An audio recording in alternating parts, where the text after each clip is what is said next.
Okay, next I want to talk about this device that I just got. This looks like a MacBook Air or a MacBook, but it actually is an iPad Pro, and it's just using a Bluetooth keyboard. So here it is. This is the iPad Pro space gray version, and yeah, this keyboard is made by Brydge, which I think is a really good keyboard. It actually mimics the MacBook keyboard pretty well with the aluminum finish and everything, and the space gray color as well, so it's color matching. And yeah, this device is pretty nice. Of course, my iPad, my original iPad Air, was one of the oldest devices that I still, commonly use. And I also wanted to have kind of a light portable computer to use when I go traveling and stuff. Now I know I have a lot of Ultrabooks and stuff, but so the advantage of this thing is, first of all, it has LTE. So basically, this is the same as having WWAN. So it has LTE here. I inserted my Project Fi SIM card, so I can basically use it anywhere. And the camera, of course, that's what it has. A lot of laptops obviously don't have a camera on the back of it, but you do have this as a camera as well. Volume buttons right here, power button, and a much better speakers than before on the old iPad, Lightning connector, and headphone jack. And yeah, this one also has a smart connector, although I'm not using the Apple keyboard because I don't think it's very good. But I do like the keyboard that Brydge put out here. It's basically like a MacBook Retina keyboard. The same one you would find in an old school 2015 MacBook Pro, not the 2016 one. It's not a butterfly keyboard, and that's a good thing, right? And also has Touch ID, so I just need to touch it to log in. Oh, here we go. And it's blazing fast, 120 hertz display right here, although it doesn't actually use the full limits of the display. I believe only some applications use the full 120 hertz. Most applications will not. But anyways, it's buttery smooth. Yeah, it's the most powerful tablet you can get these days, basically. So it's extremely smooth. With iOS 11, you have the dock down here, so it looks more like a MacBook Pro or OS X, Mac OS. So you have the Mac OS experience almost. It's a mobile operating system. iOS obviously is not going to be the same as a desktop operating system like Mac OS or Windows, but it's starting to look more like that, and you can do multitasking with it as well. You can do like split screen, and you can put different apps on the side and stuff. But of course, it's never going to replace an actual desktop operating system. However, another reason I got this is because this tablet has a 4:3 aspect ratio display. And why is this important? Well, a 4:3 aspect ratio allows you to see text better. It allows you to read web pages and stuff better, right? On an actual, okay, let's look at my ThinkPad reader here. Okay, it's my Kindle, right?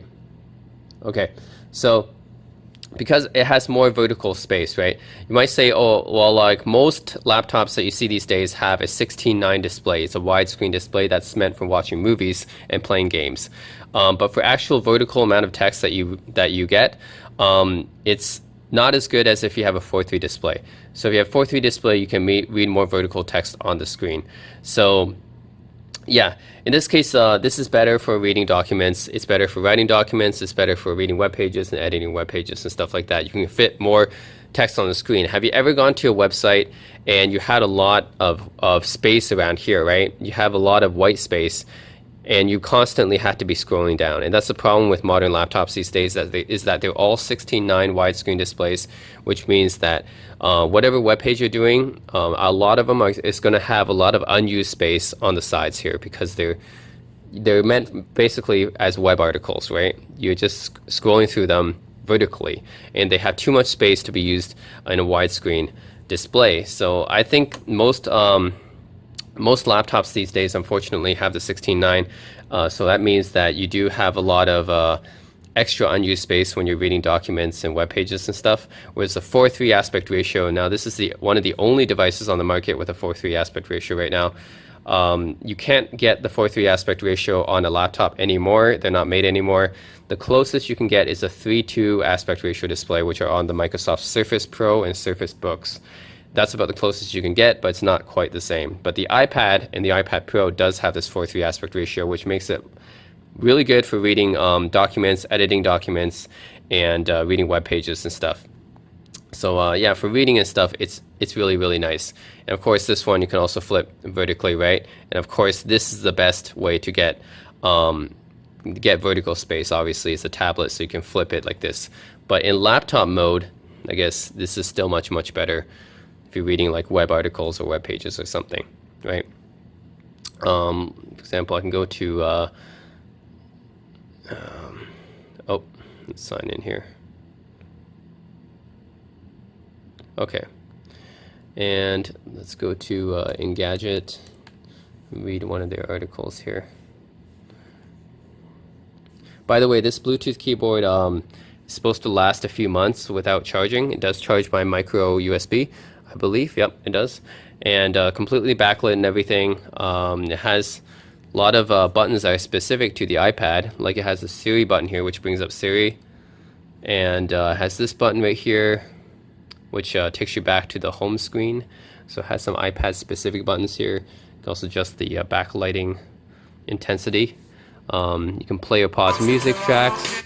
You can play, pause music track, adjust contrast, just like you can with a laptop. So yeah, this is almost like a laptop keyboard right there. It's very, basically it's a MacBook Retina 2015 model keyboard.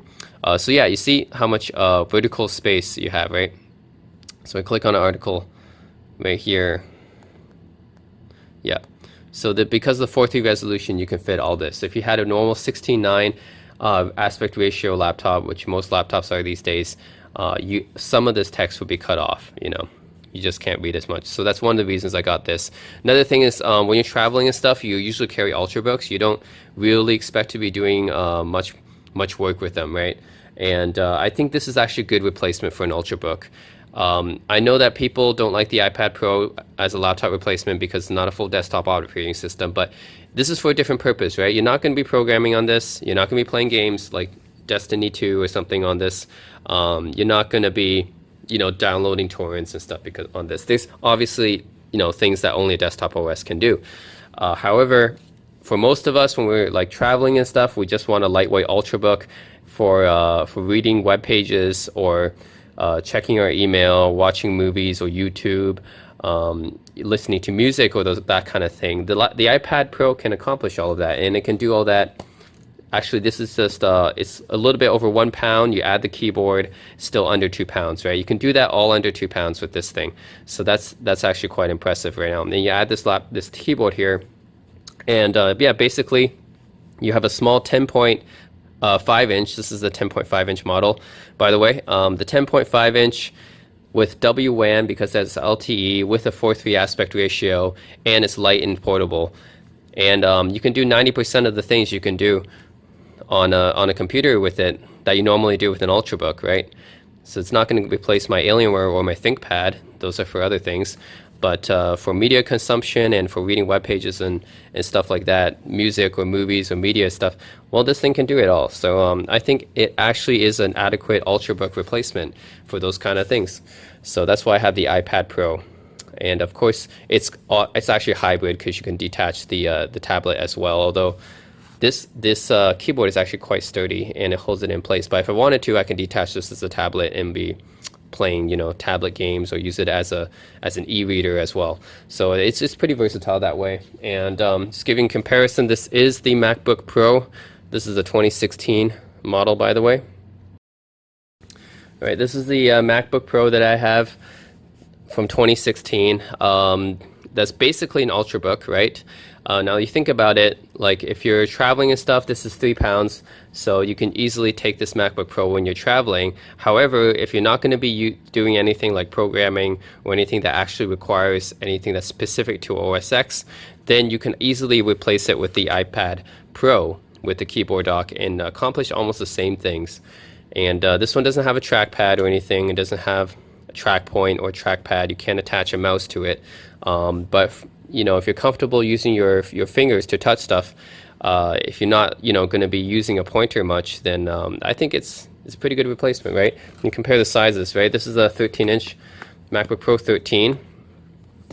This is the 10.5-inch iPad Pro, and you can see, by the way, the MacBook has a 16:10 aspect ratio, which is still better than a 16:9. Not quite as good as a 4:3 though. And you see right here, right? the iPad Pro is still a lot smaller, more lighter, and portable than the MacBook Pro. Yeah, so the iPad Pro is, yeah, still a lot lighter, more portable than the MacBook Pro.